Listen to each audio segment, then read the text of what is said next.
नमस्कार, स्वागत है आप सभी का ध्येय टीवी के डेली एमसीक्यूज प्रोग्राम में। मैं हूं केसरी पांडे। बिना देर किए हुए शुरुआत करते हैं आज के एमसीक्यूज का और लेते हैं पहला प्रश्न। भारत की सबसे लंबी एस्केप सुरंग जो कि अभी सुर्खियों में है, इसके संबंध में निम्नलिखित में कौन सा अथवा कौन से कथन सत्य हैं? पहला, भारतीय रेलवे ने इंडो म्यांमार रेल लिंक परियोजना के तहत भारत की सबसे इस लंबी एस्केप सुरंग को बनाकर एक बड़ी उपलब्धि हासिल की है।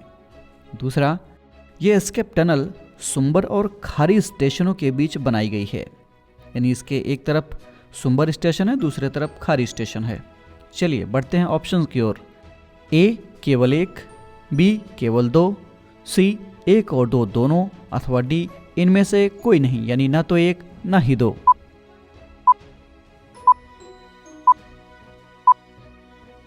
इस प्रश्न का सही उत्तर है विकल्प बी। चलिए व्याख्या देख लेते हैं।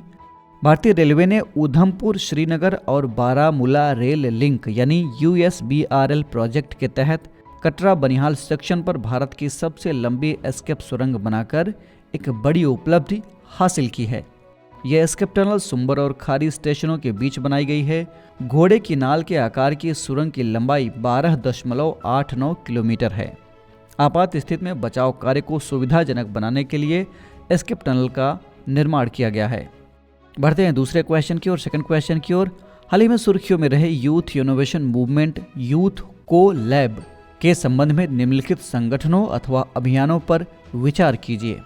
पहला है अटल इनोवेशन मिशन, दूसरा नीति आयोग, तीसरा UNDP India.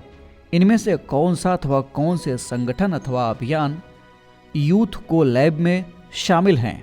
Your options R A केवल एक और दो, बी केवल दो और तीन, सी केवल एक और तीन, अथवा डी एक, दो और तीन।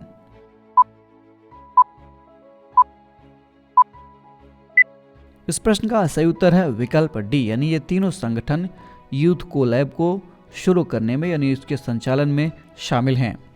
चलिए इसकी एक्सप्लेनेशन देख लेते हैं। हाल ही में अटल इनोवेशन मिशन यानी AIM, नीति आयोग और UNDP इंडिया द्वारा संयुक्त रूप से यूथ इनोवेशन मूवमेंट यूथ को लैब का 5वां संस्करण लॉन्च किया गया। ये एशिया पैसिफिक का सबसे बड़ा यूथ इनोवेशन मूवमेंट है, जिसे साल 2019 में शुरू किया गया था।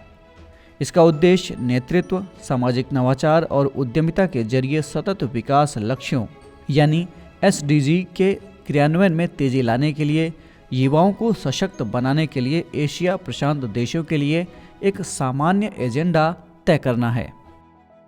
चलिए बढ़ते हैं थर्ड क्वेश्चन की ओर। सॉवरेन गोल्ड बॉन्ड के संबंध में निम्नलिखित में कौन सा कथन असत्य है, यानी आपको गलत कथन चुनना है। आपके ऑप्शंस हैं ए ये बॉन्ड सरकार की ओर से भारतीय रिजर्व बैंक यानी RBI द्वारा जारी किए जाते हैं, बी एक बॉन्ड का मूल्य 1 ग्राम सोने के बराबर होता है, सी इस बॉन्ड पर बैंक से ऋण भी लिया जा सकता है, अथवा ऑप्शन डी हालांकि ये भौतिक सोने में निवेश करने की तुलना में कम लाभकारी है।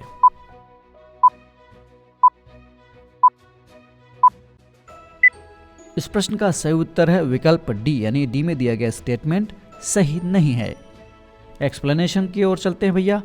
भारतीय रिजर्व बैंक ने 19 से 23 दिसंबर 2022 से सॉवरेन गोल्ड बॉन्ड यानी SGB 2022-23 सीरीज 3 की अगली किस्त जारी करने की घोषणा की है।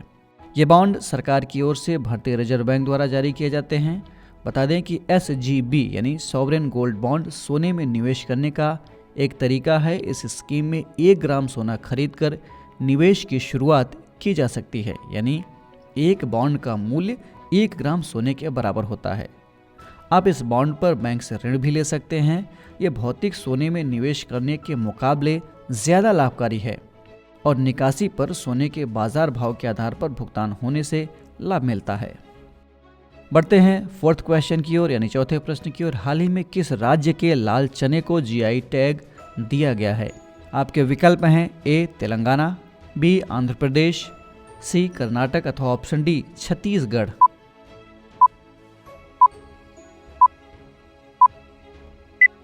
इस प्रश्न का सही उत्तर है विकल्प ए, यानी तेलंगाना।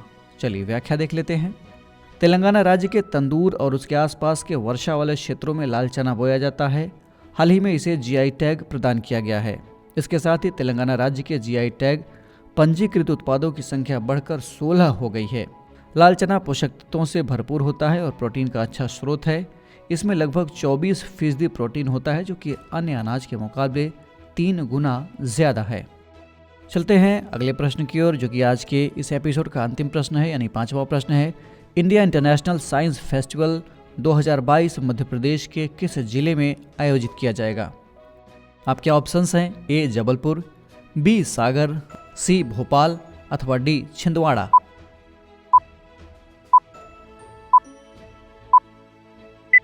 इस प्रश्न का सही उत्तर है विकल्प सी, यानी ये भोपाल में आयोजित किया जाएगा। व्याख्या देख लेते हैं।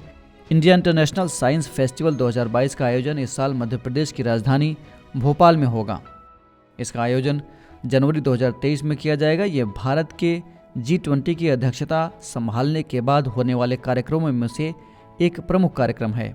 इसका आयोजन देश में 2015 से किया जा रहा है और इस बार इसके 8वें संस्करण का आयोजन किया जाएगा। 4 दिवसीय इस कार्यक्रम में 14 अलग अलग कार्यक्रम आयोजित किए जाएंगे, जिसमें देश भर के लगभग 8000 से अधिक प्रतिनिधि शामिल होंगे। इस साल IISF की थीम है विज्ञान, प्रौद्योगिकी और नवाचार के साथ अमृतकाल की ओर अग्रसर। खैर, ये था आज का डेली MCQs कार्यक्रम। कमेंट करके हमें ज़रूर बताइएगा आप कि आपके 5 में से कितने प्रश्न सही हुए। और हाँ, अगर आपको वो कार्यक्रम अच्छा लगा तो वीडियो को लाइक और चैनल को सब्सक्राइब और शेयर करना ना भूलें। साथ ही बेल आइकन भी प्रेस करें ताकि आपको हमारे आने वाले सभी प्रोग्राम्स का अपडेट मिलता रहे। हम फिर मिलेंगे एक नए कार्यक्रम के साथ। तब तक के लिए पढ़ते रहिए और बढ़ते रहिए। नमस्कार।